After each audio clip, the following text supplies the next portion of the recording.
Point வந்தேல் பார்த்தியெல்லாம் அதை பார்த்தேன் மாமா. இப்போ தான் செம்ம செலெக்ஷன் மாமா. உங்கள் செலெக்ஷனே வேறு லெவல். என்ன மாமா அதில் பாஸ்போர்ட் இருக்குது, ஃபிங்கர் பிரிண்ட் இருக்குது, அப்புறம் சாவியும் கொடுத்துறா இன்கேஸ் பேட்டரி எதனா டவுன் ஆச்சுன்னா ஓப்பன் பண்ணுறதுக்காக. அப்புறம் அதில் நடுவில் ஒரு லேயர் மாதிரி அடுக்கு மாதிரியும் கொடுத்துருக்கா மாமா.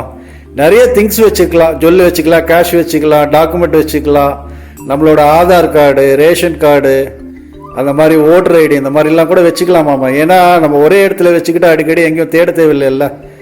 சூப்பர் மாமா. அப்புறம் அதில் நான் பாஸ்போர்ட் தப்பாக ப்ரெஸ் பண்ணிட்டேன் ஒரு 3 வாட்டி. பார்த்தா அது எல்லாம் இண்டிகேட் பண்ணுது மாமா. அம்பி அதை யாருன்னா பிரேக் பண்ணால் கூட அதெல்லாம் இண்டிகேட் பண்ணிவிடும். நானும் பேங்க்லலாம் போய் கேட்டேன், லாக்கர்லாம் கேட்டாவா இன்றைக்கி நாளைக்குன்னு சொன்னா. யாத்துக்காரி தான் சொன்னா, இனிமேல் அங்கே கேட்க வேண்டாம், அது சார்ஜும் பண்ணுறா, பேசாமல் என்னோட அத்தையும் பேர் தான் சொன்னா, ஓசோன்லேயே போய் சேஃப் வாங்கலான்னு சொல்லிட்டு நேற்று போனோம். இந்த மாடலை செலெக்ஷன் பண்ணோம், வந்தாச்சு வாங்கிட்டு. எனக்கும் நீங்கள் சேர்த்து வாங்கியிருக்கலாம். நான் மறப்பேன். எட்டி அந்த பாக்ஸை கொண்டு வா. டொட்டடாய் ஓப்பன் பண்ணுறான் அம்பி. சேர்த்து சேஃப் வாங்கிட்டேல, ரொம்ப தேங்க்ஸ் மாமா. நான் சொல்கிற மாதிரி சொல்லு. ஓசோனில் சேஃப் வாங்குங்க, சேஃப்டியாக இருக்கும். ஓசோனில் சேஃப் வாங்குங்க, சேஃப்டியாக இருக்கும். எங்கள் மாமா ஓசோனில் கேரக்டராகவே மாறிட்டா, சேஃப் கேரக்டராகவே.